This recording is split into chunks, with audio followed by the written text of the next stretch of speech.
Welcome to the Child Care Genius Podcast, the world's leading authority on child care marketing, mindset, expansion, and profitability.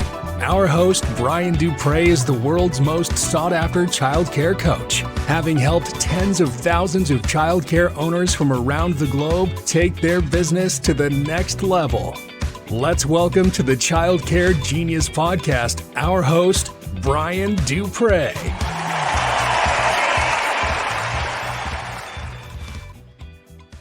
Hello, welcome to the Child Care Genius Podcast Friday training series. I'm Brian Dupre. This is part two of a two-part series with amazing coach Michael Braswell. How you doing, Michael? Doing amazing, Brian. Thanks for having me.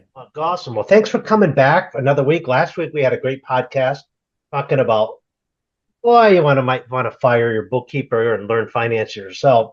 So talking about money again this week. We like to do a lot of money-related things on the Child Care Genius Podcast to help you be more profitable. So we're going to talk today about a concept called profit first. Now, how did you learn about this, Michael, and how long you've been doing it? I picked up a book at a conference one year, and it sat on my shelf for a couple of years. And it wasn't until I kind of got sick and tired of being sick and tired, I picked it up, read it, and it just clicked and made sense. And all right, so the book's called what? Profit First by Mike Michalowicz. Okay, good. So you can go on Amazon and somebody can buy this book then. It's right, an so what's the book. basic premise of it, Michael? Well, the basic premise is that the majority of business owners, and for me, I was a W-2 employee until 2020, became a business owner. And, I ran things exactly how every other business does. I mean, generally accepted accounting practices, the GAAP, which is we get our income, we categorize our expenses, and whatever's left over at the bottom, that net profit is what we made for the year. However, that goes to the CPA by April, or if you do an extension by October. Then as an owner, I finally realized what I made for the previous year. Well, the problem is that, even if the bottom line was X, by the time we got the taxes done, he said, oh, you made this that year. And I look back in the operating account and it's gone. So it's like, and even a lot of people that I speak with, they're confused why the CPA says I made this much last year, but it's not there. And I go, exactly, because once our businesses are cash eating machines. And if it's in the operating account, it'll get eaten up. New playground equipment, new curriculum, new books. You're right. So how do we move this money through your account? So let's just say you get $10,000 coming into your operating account, and you operate on maybe a 12% margin. How would that work? Well, basically, so the whole premise of the book is to make profit instead of an afterthought. So on most P&Ls, the profit's at the very bottom, so it's basically an afterthought. Whereas with the primacy effect, we think about profit first. You pay yourself first. I believe it was Robert Kiyosaki, Rich Dad, Poor Dad, had that philosophy of pay yourself first. There's a lot of people that go along that same premise. And this isn't switching any of that. It's literally as the income comes in, say you have that 10,000 come in, you said you had 12%, you're basically taking that 12% is the second that money hits the account. So like we're in childcare, so we collect tuition either monthly or weekly. So each week when all of the ACHs hit my account every Monday, I immediately take out, in that instance, the 12%, immediately put it into a profit account.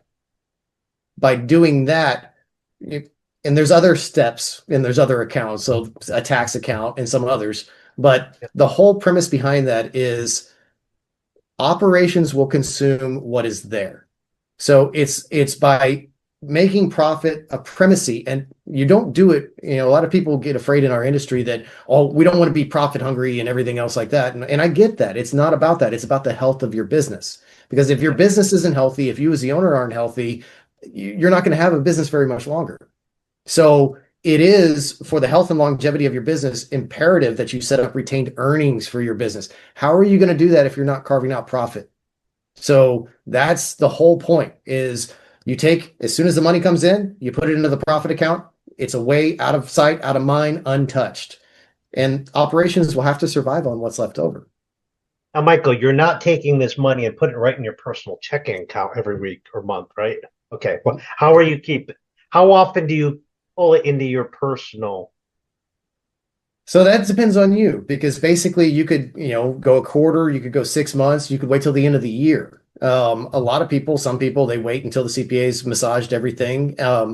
I keep child accounts in my company account. So what that means is I have the main operating checking account that, all the income comes into. That's my income account. Underneath there are different child accounts, the tax account, the profit account. And I just transfer the money in there. It still resides within the company's accounts. However, it's separate and outside of operating. Um, and I apologize, I just went diverted. What was the question again? How do you pay yourself? So it comes down to you're paying yourself, most likely, you have to pay yourself a reasonable compensation if you have an S Corp. So you're paying yourself out of salary, but then there's also the owner's draw components. Now, if there wasn't money in the operating account previously for owner's draws, now you have a vehicle to where you have the option to take owner's draws. I also am a big believer in setting up, reserves for the business. So that profit account to me becomes my reserves. Now, if the reserves far exceed what I really need to be in that reserve account, whatever's off the top, I immediately transfer over into my personal as an owner's draw. Now, something I teach is living below your means. And if you can live on your salary and your profit is your extra, you could use that for investments. You could use that for real estate. You could use that for building equity. That's what I've done for 30 years now, is living on the salary side and using profits to expand the business, more locations, expand into real estate, get a lot of different real estate holdings. So that's kind of what I recommend. But whatever you do, don't do this. Don't every penny of increase every year that you make put into your lifestyle. Because if you're living on 100% what you make, the next recession will bankrupt you. I promise you. Yes. And I've seen it before. I've seen it with a lot of childcare owners. You have to really learn to live on 70%. And that's kind of 70% or less of what you make. By doing that, you're recession proof. And you have reserves. And we talk about if in Childcare Multimillionaire, book I read, you can get it free on our website at childcaregenius.com. I'll even pay for shipping. It gives you all the strategies in here and the tips and tools on how to live below your means, how to turn your business into a $10 million net worth business over time. It has all those strategies. I know, Michael, you've read the book. You can attest it. It's got some good stuff in there. It's got many nuggets. Yeah, and I'm not bragging. A lot of mistakes I made in the early years are in there. Like half of it is a biography of what things not to do, because I made those mistakes, and you don't have to make them. Experience is learning from your own mistakes. Wisdom is learning from the mistakes of others. And I'm giving you a lot of wisdom in this book because I've already made the mistake. I didn't have a coach. I didn't have a coaching program. I didn't have anybody to help me. Somebody like Michael, who's a profit first, really knowledgeable person. I didn't know him then, and Michael didn't know me. So, now that I have this experience knowledge, I just want to share with other people. So is there anything else with the profit first you could think of, Michael, to share with the audience?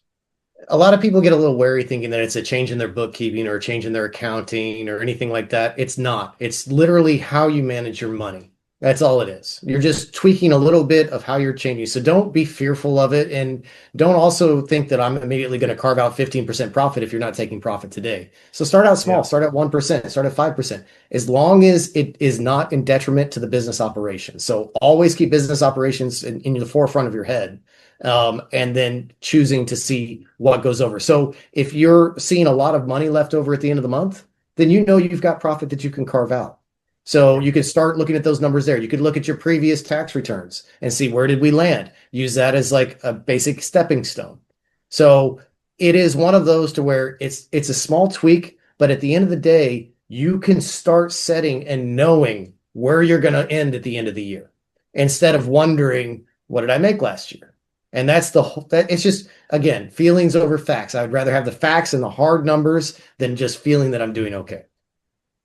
Good point, Michael. And keep in mind, when money comes in, it's not all yours.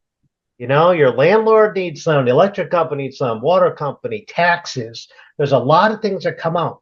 So there is a small piece left of profit. And like Michael said, look at last year's and the year before's tax return. If you've got a consistent, or even the year before that, if you're consistently 10%, 10%, 10%, you can feel comfortable taking 10% today. But if you had 25%, 13%, 3%, you might want to see where you're at now. Talk to your CPA and bookkeeper, and because you're all over the place and you got some problems. We have to identify more what's in there, and maybe just 1% is where you start. But we have clients all the way who make 0%. We have clients that are just starting with us at 0. We have clients up in a 30, 35% profit range, depending on where you live. Some states are much better than others. So you would be able to take that money in the profit account. So, Michael, I want to thank you so much for taking time out of your busy life to spend with us. If we can help you in any way at Child Care Genius, just email me personally, Brian, B-R-I-N, at childcaregenius.com, and we'd be happy to help you. And don't forget to order my book, Child Care Multimillionaire. We will help you live a better life and make a little bit more money in the process. All right, we'll see you next week on the Child Care Genius podcast. Bye-bye. Thank you for listening to the Child Care Genius podcast. If you enjoyed the show, please do us a favor and hit the subscribe button so you don't miss a future episode. Don't forget to visit our website at childcaregenius.com to see a list of services we offer to help grow your child care business. Until next time, thank you for being a part of the Child Care Genius community.